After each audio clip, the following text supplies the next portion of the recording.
os nossos artilheiros do campeonato 2009, né? Os dois artilheiros que estão sendo, né, nesse campeonato.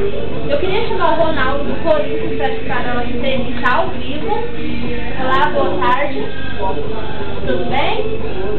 Agora também quero chamar o jogador do Goiás, o Yarley, para participar também. Boa tarde, gente. Tudo bem? Tudo bem. Bom, eu queria começar com a primeira pergunta. Ronaldo, quantos gols você fez nesse campeonato? 30. E você, Yarley? Umas 30 gols aí, esse empate que foi. Pelo visto, a gente está num empate aqui.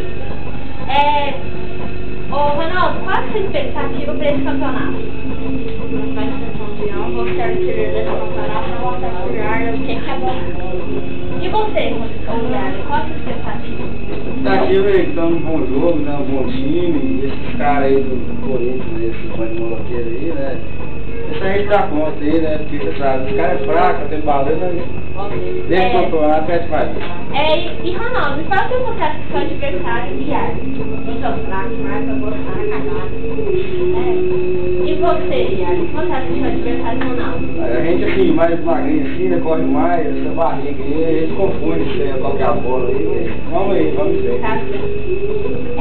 E na sua opinião, quem será o campeão do campeonato Piricite 2009? E você? Não nem falar, né, daqui, né. Bom, agora a gente vai deixar aqui a nossa enquete para quem você acha que será o campeão, o artilheiro do campeonato 2009. Se você acha que é o Yarley, 0800 646 0115, ou você acha que é o Ronaldo, 0800 646 0116, ou entre no nosso site www.piricite.bola.com.br. Bom, agora para terminar o nosso programa, a gente vai entregar o troféu aqui porque os dois merecem, né? Os dois foram ótimos artilheiros. Tá aqui o troféu de vocês. Pega eu, Ronaldo. Você quer deixar alguma palavra, Ronaldo? Vai ser campeão e esse é meu tipo. E você? Não nem falar, né, daqui. Então, boa tarde. Boa tarde para todos e nosso programa termina aqui.